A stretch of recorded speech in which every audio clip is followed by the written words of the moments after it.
Hello everyone. Hi, this is Pratiksha, and you all must have seen a lot of double materiality posts on our platform and on Sustainability 101. I'm buzzing 2026, so it's something which stakeholder need to understand. So, with me, I have a very interesting guest, Anveshi sir, and we have done this 2 years back as well. We have taken materiality assessment, and this time we are talking about double materiality assessment. So, very amazing concepts require a lot of attention and number of days to do for a companies.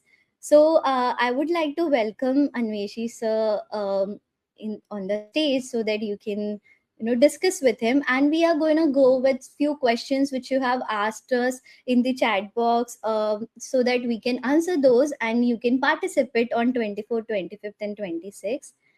Hi Anveshi sir. Hi, Pratiksha. Good afternoon. And good afternoon to everyone who's interested in the subject. Yes. Let me share my screen so that we can start off with the. We have prepared some small presentation so that we will be aligned with the topic. Okay.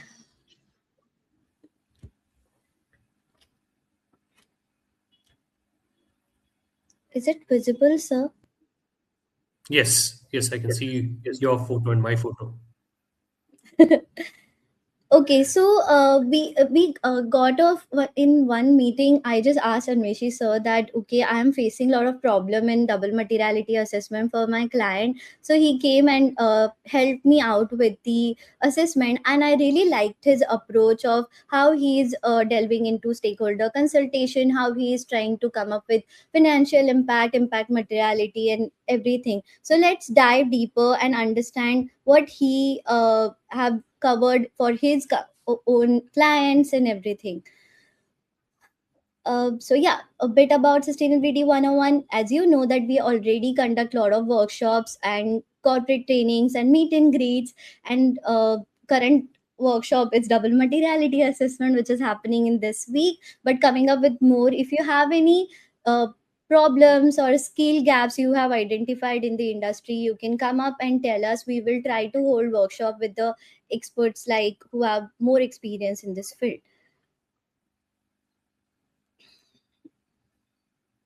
So yeah, I got off with the conversation on double materiality assessment. That time, Anveshi sir told me that he's already training a lot of postgraduate student on the same. He has also conducted double materiality financial and impact materiality exercise for multiple industries, and we are also going to talk about 5 industries in our class. So do join if you are referring to the similar industries and client.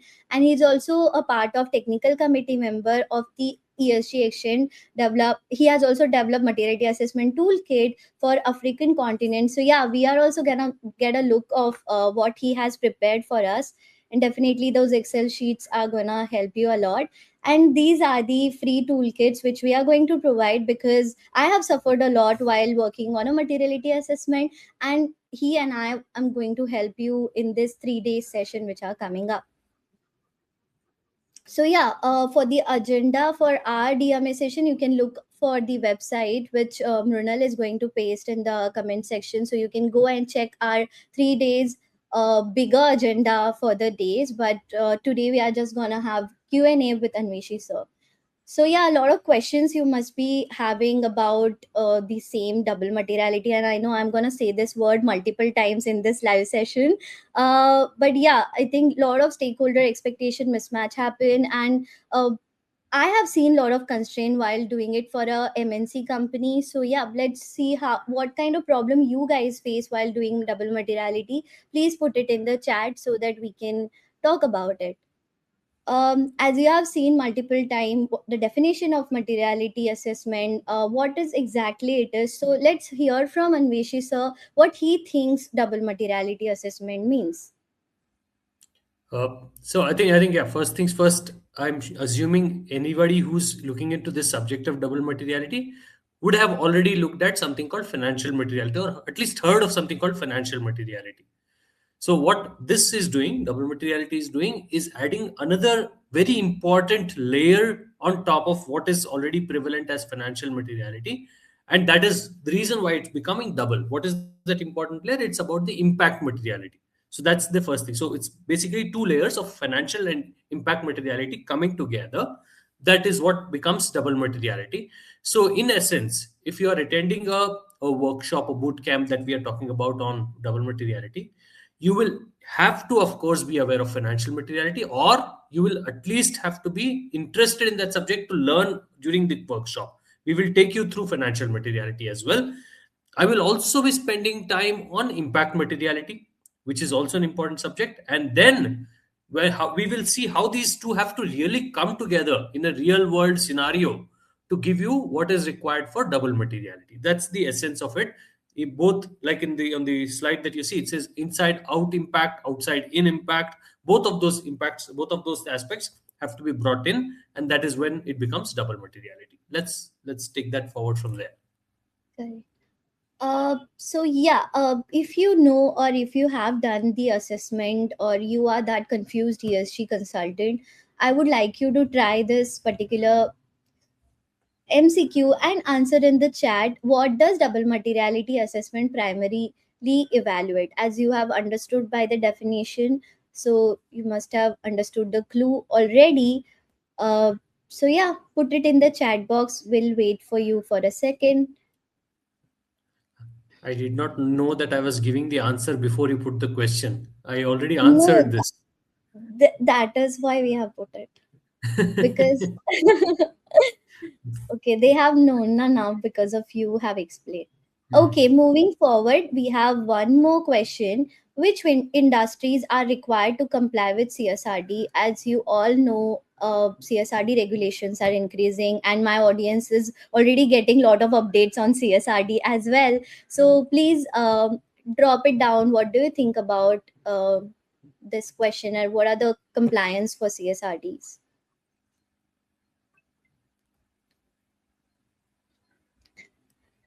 While you are dropping the answers and you have read this, I will move forward with what this exactly double materiality, and what problem does this particular exercise or assessment solve for bigger companies, where it is taking look at, is it related to finance, it is related to compliance. One question from the one participant was exactly which organization or which department this particular exercise do. I was like, okay, it required all the departments to come together and stakeholders to come together to give their particular point of view regarding a lot of topics which we are going to discuss in the double materiality, which are given by CSRD and all the frameworks which we can see here, SASP and all. So yeah, coming to the question, where as I said, I have conducted this particular workshop and organized with Anveshi sir 2 years back, and this year also we are doing it. That time it was very new concepts, and a lot of people were struggling to get into ESG field already. But that time Anveshi sir and I collaborated and created the materiality workshop. But this time we have figured out something new for you. So Anveshi sir, what is the different aspect which we are going to take in this particular workshop which we are going to conduct? All right. Okay. So while Pratiksha said we have it conducted this earlier, which is 2 years, two maybe 2 3 years back, whenever. I think the world back then did not get introduced to the whole requirement around double materiality to the extent that it is today. Back then, pretty much every materiality assessment was financial materiality. So since then to now, what has happened is two key developments have happened. One, GRI has introduced the impact materiality aspect and has mandated that companies that are going to report on GRI going forward should include impact materiality assessment and not financial materiality assessment. That is one change that has happened. The second change that has happened is that, like we have seen CSRD being mentioned, the mandate around CSRD, the regulations around CSRD were rolled out, and in that there was a mention of double materiality as one of the first times when a regulatory requirement was mentioned, was given around double materiality. Now, like I said, double materiality is the coming together of financial and impact. So, what will change in this workshop compared to the last one? Very obviously, Last one was focused on financial materiality purely. So this one will add two more layers to it. One is, of course, the fact that impact materiality has to be stacked on it. But more importantly, the second one will be how the coming together of financial and impact materiality can result in the double materiality aspect. And I think we are not stopping there. If I'm Hmm. also clear that this has to result into something that is more about how you decide on your strategic direction, on Yes. sustainability strategic direction. And so we will extend it in the workshop, in the boot camp itself, to a point where you are able to identify the roadmap for sustainability initiatives in your respective organizations with a solid foundation of materiality assessment itself. Right? Right. So that's what will So be we are different. strategically looking into it. What is it and how is it? And even if you have no clue about the topic, you will definitely get a lot of insights because we do take a lot of questions and we answer each one of you if it is really relevant to the topic. Sir, but this CSRD regulation is it EU and for other countries, is it still relevant to Indian companies? So if you look at it purely from a BRSR perspective, which is India, of course, right? Uh, Financial materiality is the bare minimum required there. That's all there is required, because the question in the BRSR format, if you go to it, says that what are the risks and opportunities that are affecting your company, which is essentially a Correct. perspective that is outside in, which is again financial materiality. That is one part of the story. Part two is that Indian companies also, and I'm talking of at least the ones that are larger companies, are also now aware that their market is largely in the EU, or they also are serving the EU markets. Because they are Hmm. serving the EU markets, their B2B transactions, their B2C transactions also for that matter, these people expect that you are also aligned with what is relevant in the EU market. In this case, again, double materiality is becoming a key part of the requirement there, and hence these Indian companies are also voluntarily doing a double materiality assessment. The Yes, Pauline. last part is that companies, even in India, for a good long time, even before BRSR was there, have been doing impact material, have been doing GRI reporting. Again, Okay. I said earlier that GRI has also in the last 2 years changed their approach to impact materiality. So what it means is that BRSR on one side will require you to do financial materiality. The other side, GRI, will require you to do impact materiality. And if these companies have been doing it for years, going forward, these two materialities, if you are anyways doing, the whole essence of it is that additional aspect of coming together and saying double materiality is also something that these companies can project in their reporting and their strategy as well. So that's the Correct. idea of how it will be relevant for Indian companies. Yes, and I have seen, and my team is also like for marketing purpose. We are conducting a lot of research. We have seen at least from the thousand listed companies, hundred companies which are in the top list. They have already conducted very amazing double materiality. I have also put it in the content. Dr. Reddy's double materiality assessment, and I think IDFC banks and a lot of banks are also getting into this particular thing. So I think it's a really good look to tell that a lot of consultants are already putting efforts to conduct this. And definitely, if you want to learn, do join in. Even it is voluntarily accepted, but you need to know how it is going to conduct because all the regulations are gonna become global soon, and this particular exercise as well. So, in real life, like when a company says we are doing double materiality assessment, what are the actual steps happening in internally? As we are going to learn this, but can you tell us in brief what exactly happens? Yeah, I will have to be brief because otherwise the boot camp will have no sense at all. So I will keep it brief anyways. So double materiality essentially starts at a point where, first of all, you know why you're doing the double materiality assessment, because the purpose of it could be, of course, like we discussed so far, very compliance driven, or it could be very customer driven, whichever way it is.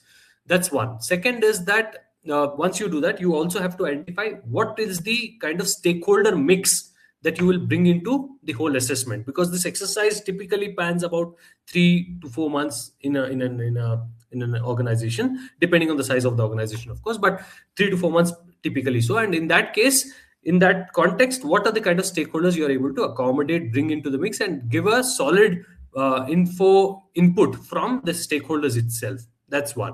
Second is, of course, the identification of topics. Uh, Now, how do you go about figuring out what topic is material for you, your company, your organization, your industry, etc., is the most important aspect apart from stakeholder identification. So these two put together lay the foundation, and from there on starts the whole exercise of doing the analysis, doing the homework, doing the diligence, which is exactly where the four toolkits that you saw on the previous one of the previous slides will come into picture. We are going to actually do these steps during the boot camp, one at a time, practically so, and get it to a point where you are able to evolve yourself from scratch to finish a double materiality map. And like I said earlier as well, then take it for further in terms of the next forward looking step to a strategy, the sustainability roadmap. How do you even bring out a sustainability roadmap based on double materiality assessment? That is going to be where we will close this. Yeah, but that's the essence. Yeah, very briefly, you have targeted a lot of questions. So people get confused between impact, risk, opportunity, IRO exercise. Half of the consultant are still like pushing themselves to learn, and I have read a lot of blogs also, but still not able to get this impact, risk, and opportunity. Why do we need to do this assessment to understand all of these three I think you criteria? That just break that IRO into two parts, I separately and RO separately. That's the Hmm. way you should look at it. When you do R and O Okay. separately, you're talking of risks and opportunities, which have been, like I was saying, conventionally, when companies Hmm. have done financial materiality assessment, they have always looked at the risk that the company is facing because of some external factor, opportunity that is out there, and they should leverage. That is where the conventional approach of financial materiality always was covering R and O. So that is the R and O. Impact is Oh, referring to the impact on the planet and the people and the environment out there of the company's operations. So that is why I comes into picture. So to do this hmm. assessment of I, it is again broken down into multiple parameters, and we will evaluate each topic based on those multiple parameters to arrive at the I score. We will do the R and O also evaluation separately. Each of them is very mathematical in that sense, to a point where you are arriving at scores. But beyond that mathematics, beyond that whole number churning, you will also have to do some sort of a thinking about where is it that you want to kind of look at in terms of your sustainability direction for you, your stakeholders, etc. So IRO is the mathematical aspect of arriving at some sense, but even Hmm. beyond that, there's some an amount of uh, human brain that has to come together, brains that have to come together to do that analysis, and that is what we will spend more time on as well. Okay, and for our participant, you can try and come up with the answers that what are the most common mistake you have seen companies identifying IROs, or you have faced some problems with it, as it is mathematical approach as sir said. So we'll look into that deeper. Sir, there is this top down bottom up approach. If like whenever we are doing any analysis, then which approach do they need to really understand, and are we covering financial materiality as well? So the last question first, are we covering financial materiality? Very obviously, yes, because without A and B coming together, there's no C, which is financial and impact materiality have to be part of the conversation. And that is when you will be arriving at double materiality. So yes, the answer is yes. The most important point is financial materiality is something that is probably more easier, more understood at this point. We will spend more time on the other aspects, which are the newer aspects of materiality, and that is what we'll do. But that's one. Part two, whether it is top down or bottom up, which approach, I think the way we are going about it is that we will definitely have to look at the fact that stakeholders have to be consulted, their inputs have to be taken, their whole perspectives have to be brought together to arrive at what I was telling is scoring aspects. Now, which means you will have to, of course, internally in the organization also have the right mechanisms to gather data from pretty much across the hierarchy, top to bottom. You'll also have to go outside your premises, your own boundaries, and go to your other stakeholders, which is your suppliers, your customers, your regulators, possibly your communities, all of those external stakeholders, and get their inputs as well. So, in that sense, the whole data gathering exercise that we are talking about will have to happen with very much like a bottom up approach. But having said that, what has to happen at the very beginning of the materiality exercise is that your leadership team has to give you that sense of direction of why and what they expect from the materiality assessment. Correct. If that is not clear, everything that you do after that is absolutely not going to be solid. So that clarity has to be given at the top, very beginning, and that is when everything that happens from there on will make sense or should make sense as you take it forward after materiality assessment into what I was telling as sustainability roadmaps and initiatives and projects, etc. Correct. Very well. You have understood. I have understood this from your answer. So, a lot of people think this particular is done like. Why is DMA suddenly becoming a core skill? And I took it as a skill. I have added that in my resume as well, that I can do materiality assessment, because a lot of time inside industry consultant also not able to get it. So, do you think it is really important? So I'll give you that answer in two parts. First is the fact that I think all of us that are in this space of sustainability would probably already observe that most of the times EU kind of leads in the whole conversation on these sustainability related disclosures and regulations and standards. And so for them to have taken that first step across the world, so to say, on double materiality means that they are trying to kind of put this as a norm rather than Yeah. just about on the sidelines. So everybody in the EU, if they're doing it, gradually it will expand to the rest of the world is first Yes. thing, and hence it becomes important. That's one. Part two is that something that should come from well within each of us, or for that matter, when I say each of us, I don't mean as an individual, I mean even as an institution, right? Now, all this while, when we were looking at financial materiality, if I my whole perspective was that how is the climate change affecting me? That's as an example.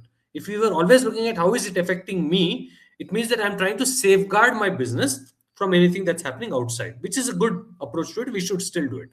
But if we never had that perspective of looking at how am I affecting the climate out there, how am I affecting the people and environment out there, we are missing a big piece of the jigsaw puzzle, which is the bigger challenge of climate change. Now, not climate change, I'm just saying sustainability in the general sense as well. But now, with that said, that second part is what will essentially mean that we are going to actually result, our actions will actually result in what is to be addressed, which is the whole scenario of the global warming, the climate change, etc. Correct. Now, Correct. as an individual, are you prepared to help companies, your clients, your own companies on this aspect of looking at both outside in and inside out is what we are talking about. And that is exactly where the whole idea of double materiality becomes that much more important as a core skill. So that those Correct. two aspects, I think, put together will mean that consultants or analysts, whoever, should definitely keep this in their skill set. Much more important for them in their career trajectory as they move forward as well. Right. So, if I am a fresher or early career professional, how does DMA show up in real job roles? What works would I actually do? As in, I was when I was fresher and I was working in Deloitte.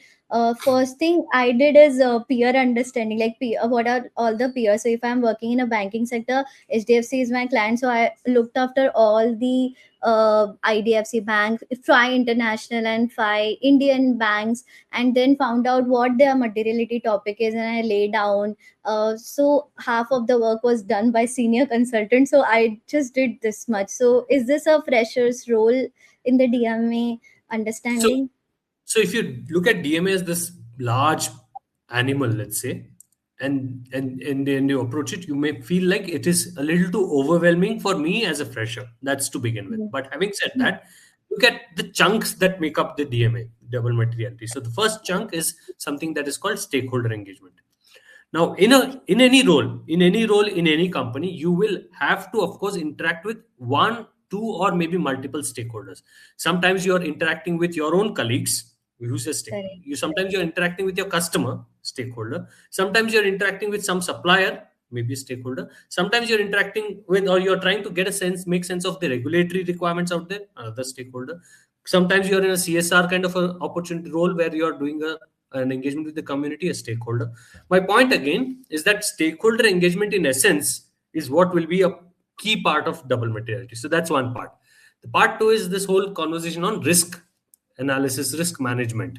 which is a very key skill set for anybody starting on their career. Because if you understand that whole funda of risk management Correct. and risk assessment, I think it is going to put things in clear perspective for you, not just from a sustainability angle, but overall from a industry role perspective as well. So risk assessment is a key part of double materiality again. What we will of course do is also a lot of analysis, data analysis and things of that nature. So data analysis is another key aspect that will come up. So if you look at it in nutshell, again, there's also strategy and roadmap that I said, right? All of this, the parts that make up double materiality is what will be of essence, at least to begin with. And as you grow on your career trajectory, you will see that all those parts are actually coming to good use given an opportunity where you are doing the entire exercise of double materiality. Correct. So your part is essential as a fresher as well, Yeah. and you can learn about it. So, sir, lastly, on skill and careers, do you see DMA skills being relevant only for Europe and CSRD, or globally for India and Middle East APAC as well? As you have already demystified this, but yeah, again. Yeah, I think the answer is something that I've given earlier, which is to say that while EU is where the regulations are kicking in, EU is where the double materiality concept has been brought out in a very detailed format. Uh, Correct. let's be aware that the whole agenda of the global population or the industries to solve the challenge of climate change and plus all the challenge around multiple aspects of environmental degradation, or for that matter social injustice and everything, will require them to shift sooner than later towards a double materiality approach, which means the other Hmm. countries, and this is happening as we speak, by the way, other countries, other regions will adopt double materiality as well, as much as EU has already done. The other thing that Correct. you should be aware is that IFRS, which is something you may have heard Hmm. of, all of the folks who are interested in sustainability, has taken a very financial materiality approach. But Correct. but what they have also been doing parallelly on the sidelines is they're working very closely with GRI, which is very impact materiality focused, and they are together trying to evolve what they are trying to make sure is a globally acceptable, easy approach for companies to do the reporting. Now, which if that Correct. happens, there will soon be some way that the impact materiality of GRI and the financial materiality of IFRS will come together. And by that, when that happens, I think it's obvious that we are again talking about double materiality. So I'm just Correct. trying to paint a picture of what is happening in the world out there and for you to Yeah. understand how it will be relevant beyond the EU region. Got it. Very well, sir. Sir, if someone attends a hands-on DMA workshop, what should they realistically expect a walkway with? What is the outcome of if they attend our workshop? So I think attending our workshop is what I'll focus on, because your questions is attends a hands-on DMA. I won't know what that is like, but I know what Hands-on I'm. is it basically we are gonna do the Excel exercise. No, that Absolutely, means absolutely. So hands-on. I'm going to just let folks know that when Pratiksha mentioned that there should be a double materiality approach, rather workshop that we should conduct, bootcamp that we should conduct, the first thing I remember saying is that this cannot be done just like Correct. any workshop. And what we will have to do is we have to make sure that we are very structuring it in a manner that the value that people get out of it is very clear, which is why I think we've also given, if I'm not wrong, a bunch of prerequisites, so Yes. that is required for you to come in prepared, such that you are leveraging every minute, every hour that you're spending in that boot camp to the best value. That's the first thing. Correct. Second thing, I like Pratiksha said, we will be giving you toolkits which we will use during the session and you will take back with you as well for your projects and engagement. So we will get to see the toolkits, get to use the toolkits, get to take away the toolkits as well. Correct. The last thing and most important is that I think the toolkits are not the magic component of the recipe. They're not. While most of us believe they are, and which is also why these toolkits which I have developed for my clients, I am happy to share them with you. If it was such an important magic recipe part, I probably would have also thought twice. But I'll tell you what, the toolkits are not necessarily the magic component. Magic component is how to use it, how Yes. best to use it. If I give you the toolkits on an email today and I tell you, "Look, you have the toolkits," will you be able to use it the way I probably would have wanted them to be used? No. So I'm trying to make sure that you come back, come out of this boot camp with a very clear picture of how to use them in your in your respective context, and probably leverage them in a manner that you can also give value to your own clients in your own companies that are going to benefit from it. So that's the idea. So hands on is one thing, but hands on to the point where you're able to actually bring true value to the table is what is important. Correct, correct. Okay, with that, so yeah, we are not gonna look up the theory part of it, but definitely you need to understand some frameworks before we get into it. So this question I have uh, catered to. So do you wanna say something about it? No, What I makes a think good? see the theories. I'm no way going to reject the theories unimportant. We will touch upon theory. We will do all the theoretical concepts. We will touch upon everything. But the idea of this workshop is quite clearly to spend time on the practicalities, on the realities, on the project in the real world. That is the idea of doing it. So we will spend time to understand the theory. But what will differentiate? I think I've answered it, which is to say, that how do you really do these exercises in the real world? That's what we'll do. Yeah, so when we were discussing about this, and you have said, okay, let's take a five industries. So I went to SASB, found out entire thing, and you have told me, okay, take five, choose five industries which are really, using double materiality and gonna get benefit of this particular concepts. So we have come up with this five industries. So exactly what participant have to do with this industry which we are gonna cover? So first thing is that I think with each participant, what I wanted them to do is identify one of the five industries that they believe they are wanting to be a part of in terms of the exercise that we will do. Because what I know is that each of us may probably have a past work profile that aligns better with one or the other industry. So you Correct. are the one who has to decide what is better. If you are not able to decide, we will help you figure out which one to go in, and that's not a big challenge. But if you have a preference, one of the five industries is first thing. Second thing, uh, I wanted you to also look up and identify peers from these particular industries, and such that these peers should have done materiality assessment. So how do you go about finding that? Any report, annual report, integrated report, ESG report, sustainability report that these companies publish have a mention of materiality assessment. All you have to do is go to the materiality assessment and search for the graph that is there, the map that is there, and make sure that these guys have done materiality assessment. That's all that is required.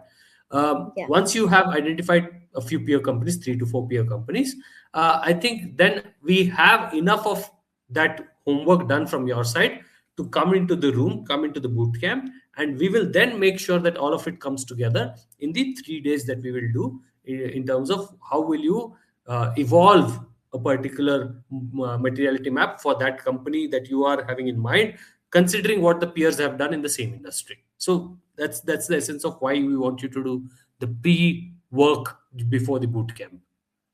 Correct. And there is one very interesting question asked by one participant. But yeah, this is what you're going to learn, stakeholder mapping, materiality matrix creation, which Sir has told, and a, a short of ESRS compliance if you are unaware about it, and how to do risk and how risk assessment and how to evaluate sustainability risk and opportunity. So, and strategic integration of all this materiality exercise which we have done, how we can align them with the business and business positivity and revenue growth. And yeah, definitely we have talked about toolkit a lot. So I think it's a time for you to ask the question, and if you want to join community, you can. We have shared link on the sustainability 101 WhatsApp as well, and LinkedIn as well. So give me a second, I will pull that question. Sure. So one person is asking that if a company has completed double materiality assessment but sees no change in decision 6 months later, where should they look first? Governance, incentives, and operating models. So it's a question that has a lot of nuances to it. I don't think there's a one straightforward answer to it. But first things first, if a company has done double materiality and sees no changes, that in itself is a concern for me if I were to be part of that particular conversation. But what also you should be aware of is that uh, the whole output of double materiality, and when I say strategic roadmap and sustainability roadmap, let's be aware there's a near term part of the roadmap, there's a medium term part of the roadmap, there's a long term part of the roadmap. So it could so be, and that is exactly where the communication of the companies in their reports become that much more important. The annual reports, the integrated annual reports, etc., become that much more important. It could so be that the company has said in the near term, we are still going to set our house in order. It will take us about a year and a half to get that point.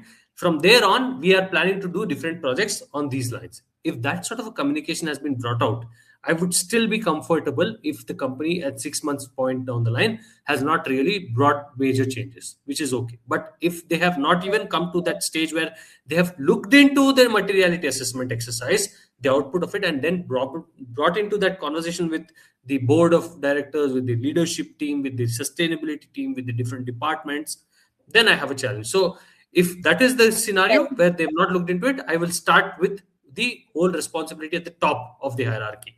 They have to start giving that sense of uh, push and direction so that everybody realizes the significance of aligning with the materiality assessment output. Correct. Lastly, Sujata is asking, will you help in selecting the companies after I select the sector because she has Uh, registered probably. Unfortunately, Sujata, the requirement to come with the company's list is before the bootcamp. So you will have to do that homework. I don't think it's going to be too challenging. I'll be honest with you. Yeah, I'll help you You should, if out. you look at the five sectors we have chosen, they're not really extraordinarily challenging. This fairly straightforward sectors. Five names, four names, whatever you have to look for in that space. Just Google it up. Google up. I told you how to go about it. Go for the annual reports. Go check the Control F for the word materiality. You will, after a few clicks down the line, you'll find where the map is. If you don't find the map, then you close that company, move to the next one, find another one. But that's the Yeah. idea. It shouldn't be Uh, that challenging. So please come correct. prepared, is what I would say.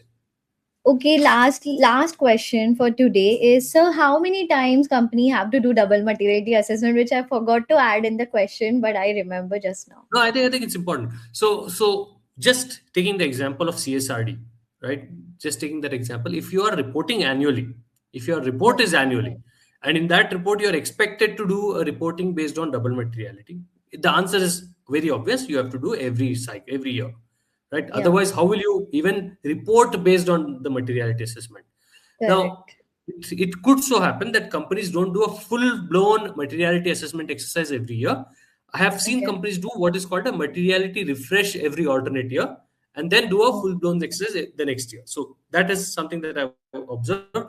So otherwise, I would say typically every year is the right approach to take up. And then from there on, if there's challenges, then do it every alternate year with a refresh in between. great. Good. Then let's teach a participant how to conduct it, and Liv and I will learn a lot from you, and we'll have a learning process together.